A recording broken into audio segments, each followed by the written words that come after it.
This is my strength and flexibility workout. It's the second workout I've done today. I do 2 workouts a day. I'm going to be working on straight arm scapular strength, or calisthenics skills for the front lever and the planche. And I'm also going to be doing some middle splits work, doing cossack squats, some leg strength, a few other exercises as well, but that's the main focus for the workout.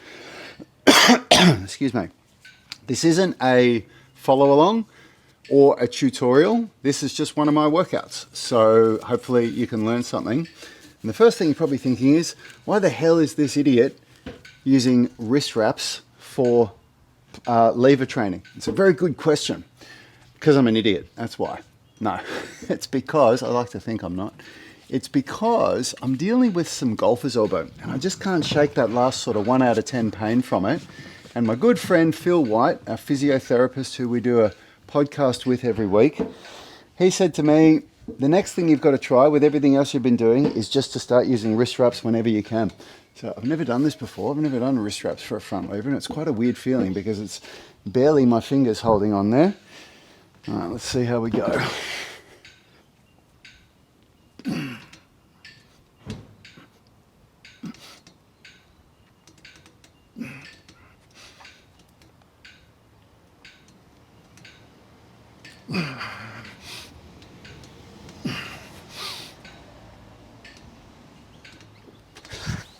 Whew. That was really weird. You feel like you're going to fall at any minute. But it should deload the wrist flexors, which are the tendons of the wrist flexors that connect onto the medial epicondyle. Those are the tendons that are inflamed and that cause the golfer's elbow pain. So hopefully by doing this for all my pulling movements for the next few weeks, maybe a couple of months, I should be able to get rid of it.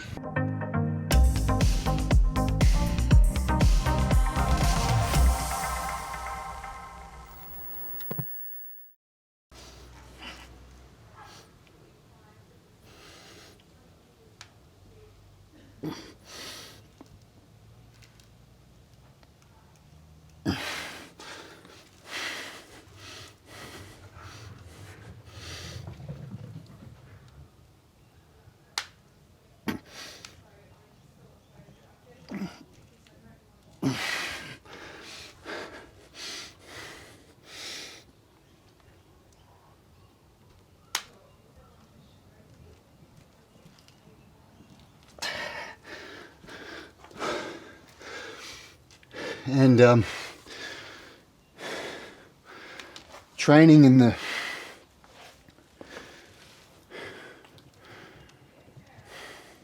the presence of injury is something that I really believe we all need to get used to. It's the same reason I'm using these parallettes here as well, because I'm dealing with some inflammation in some of the little joints in my wrist, which cause pain when I, put pressure on my hands like that. So we have to find ways to be able to work around these injuries, but be able to still keep training. And there's lots of different things you can do. So, for example, this is actually helping with golfer's elbow as well, because when you flex your wrist like that, it stretches out the tendons over the bone here, which aggravates the golfer's elbow and prevents the healing. So I'm doing this to assist with my golfer's elbow, but also to deload the wrist so that starts healing. So yeah, this is the journey. The idea that we rest when we're injured, I think, is really flawed. We need to keep training, and we need to just work within a set of boundaries that don't make our injuries worse. And this is really light for me. I'd normally do, I don't know, anywhere from 25 to 45 kilos, or what's that in pounds, about 55 to 100 pounds, something like that.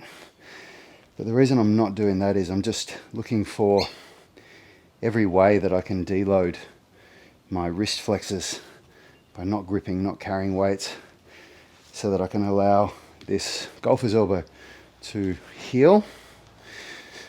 And so, I'm just going to do my cossack squats without weight, just really focus on range of motion, so I'm not really getting any strength development out of this with my strength, but you still maintain and you can absolutely still build flexibility. And the main reason that I do cossack squats is for the middle splits. They're a really, really good way to build and maintain middle splits flexibility.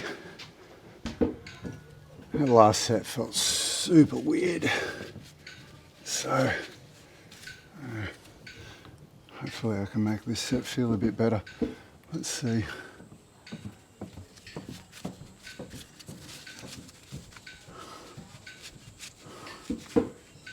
You're going to lock your wrists in there. I haven't used wrist wraps for ages. All right, that's better.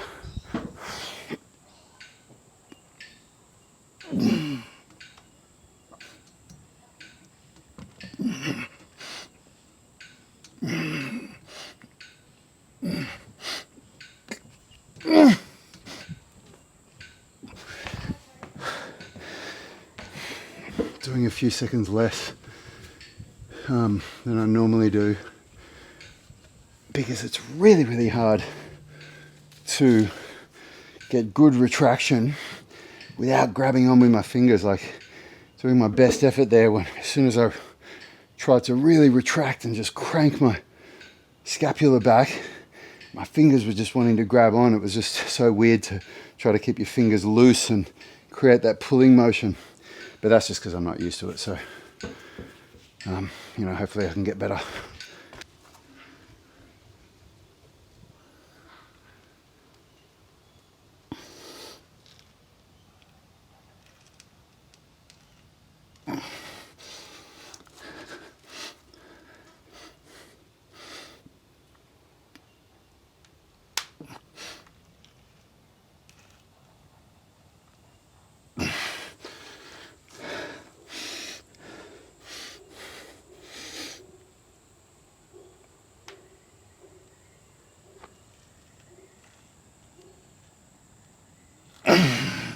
I've done cossack squats without weight for a long time.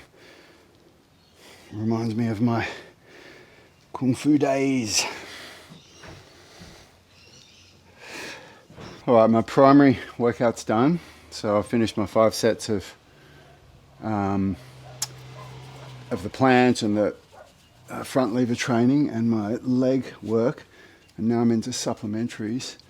And I'm doing an arch scapular pull-in. So this is still a straight arm strength movement, working towards front levers, but also for pull-ups. This is really, really good for pull-ups as well. And again, this is the first time I've ever used lifting straps for this. So it all just feels weird. I've got to really try and get my head around how I don't squeeze with my fingers, which is just a weird sensation.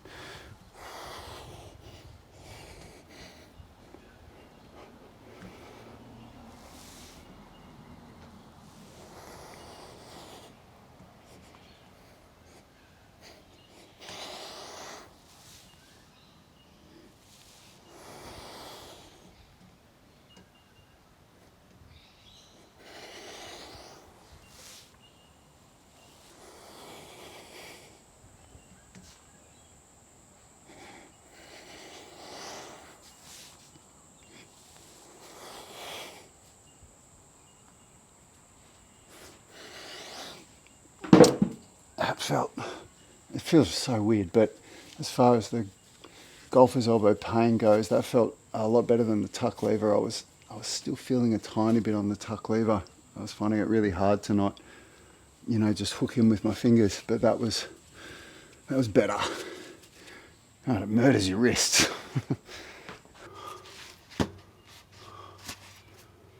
All right, so now I'm doing this foam roller wall run for my rotator cuff and serratus.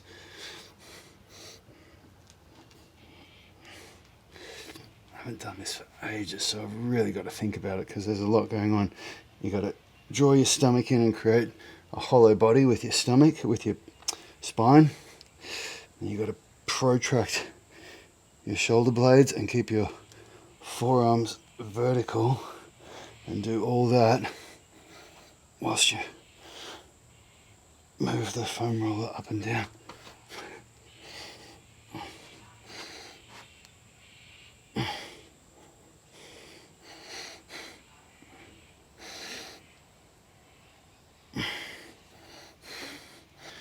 So I normally do a dorsiflex good morning here.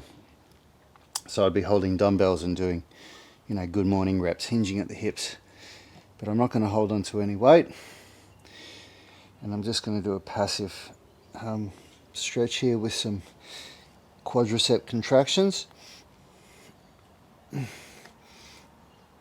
Oh, I haven't done any really targeted calf work for ages. And I was just noticing it towards the end of last year. I was starting to notice that my dorsiflexion was letting me down in a couple of things that I was working on.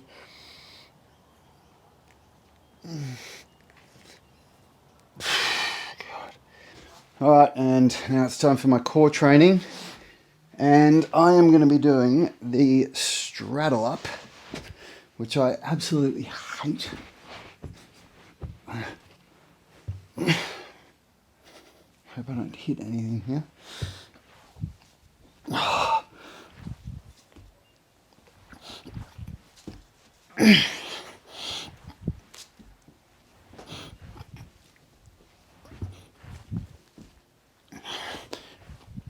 Oh, come on.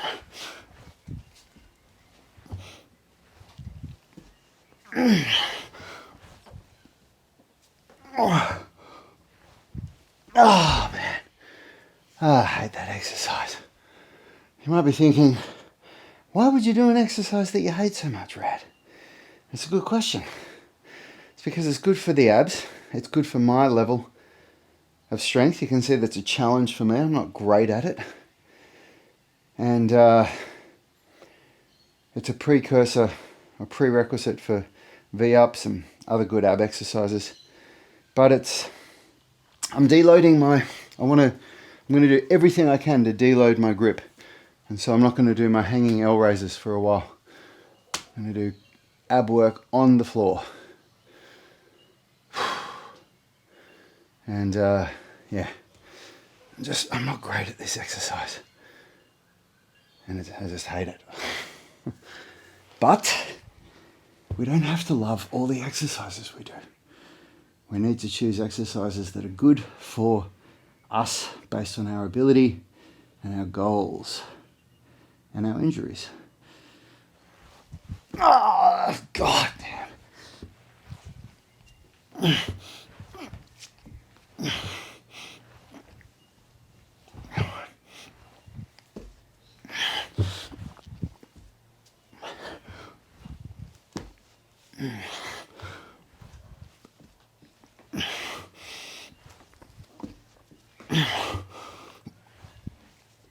Oh.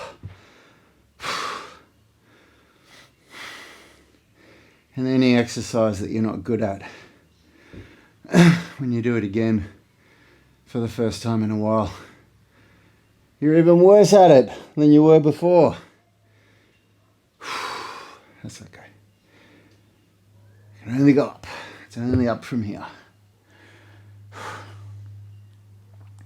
I almost didn't do this exercise. I was just, feeling tired and feeling like I've done enough.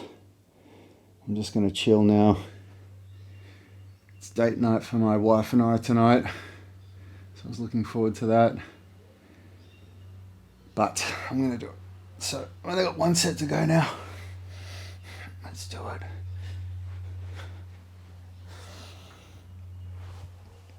Oh, hey guys, tell me, do you like the new style of the editing that I'm using here, where I'm trying to make the videos, these workout vlogs, shorter and have less of just me working out without sharing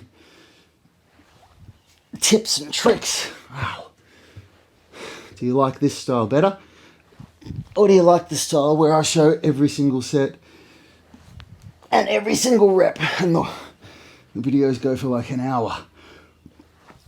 I can't imagine that you're going to say you like that style better. But let me know, please. Tell me in the comments. I really want to know. I'm going to be asking this question for the next week because I want to know which style of editing and filming you like better, so I know how to do these videos. All right, team, I'll see you tomorrow for tomorrow's workout.